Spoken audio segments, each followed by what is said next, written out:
Saya mau tanya, apa sih pentingnya nilai itu? Saya coba pengen dijelaskan.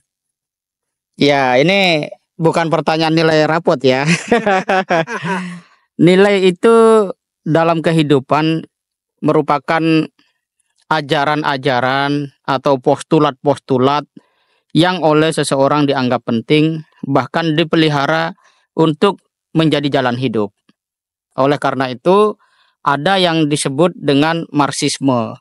Berarti orang-orang yang menjadikan pemikiran-pemikiran Karl Marx sebagai jalan hidup. Sebagai jalan hidup artinya apa? Dia memandang tentang suatu negara baik atau tidak ditimbang berdasarkan nilai-nilai pemikiran Karl Marx. Demikian juga yang disebut dengan kapitalisme.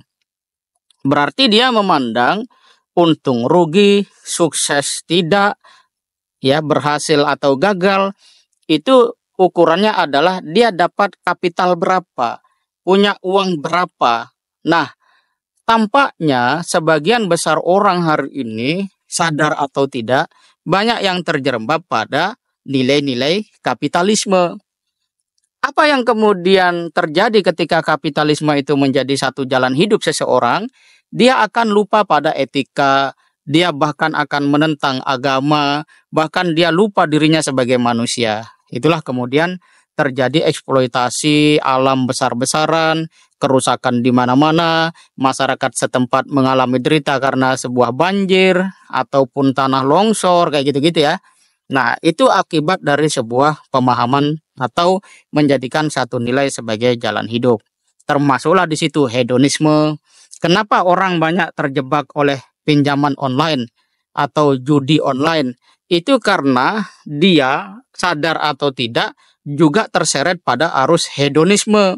Dia ingin tampil, dilihat sebagai orang yang berhasil gitu kan. Maka mulai dari sepatu sampai kemudian minyak rambutnya harus branded misalnya, ya kan? Nah, itu adalah nilai. Lalu bagaimana dengan Islam? Nah, ini yang menarik. Islam ini memang tidak bisa kita anggap sebatas sebagai ajaran yang sifatnya agama, yang mengatur hanya soal-soal ibadah. Islam ada ibadah, tapi Islam tidak hanya ibadah dalam pengertian ritual, sholat, Jumatan, gitu ya, baca Quran. Itu bagian dari Islam. Tapi Islam itu secara mendasar juga nilai, sistem nilai. Oleh karena itu Rasulullah itu memberikan keteladanan bagaimana manifestasi keimanan dalam seluruh aspek kehidupan. Mau berdagang, ada sistem fikihnya yang harus dipahami. Oleh karena itu di zaman Umar itu dikenal sebuah seruan bahwa tidak boleh ada seorang pedagang pun yang masuk ke pasar sementara dia tidak mengerti fikih muamalah. Kenapa?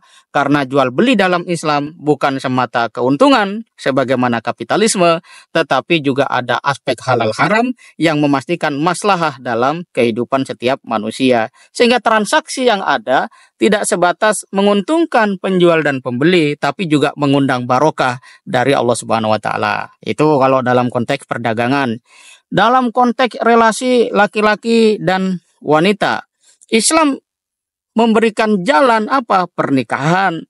Sehingga ketika seseorang itu bertemu dengan lawan jenis, berinteraksi secara mendalam, dia dalam bingkai yang Allah ridhoi. Karena dia melakukan ijab kabul pernikahan. Berbeda kalau kemudian orang memandang hedonisme, yang penting tersalurkan. Nah, ini yang kemudian menjadi pembeda antara Islam dengan yang lainnya sebagai sebuah sistem nilai. Nah, sekarang tugas yang paling penting bagi anak-anak muda adalah apakah dia dengan keislamannya itu menjadikan sistem nilai dalam Islam itu sebagai sebuah jalan hidup, sebagai sistem nilai yang dipegang, diyakini, dijalankan atau tidak. Atau yang penting sholat, ya yang penting zakat. Nggak masalah juga, tapi kalau mau udah khulu fis silmi kafah, maka Islam yang kita yakini, kita jalankan harus sampai pada level sebuah sistem nilai. Seperti itu. Terima kasih Pak Imam. Masya Allah. Oke, barokallah.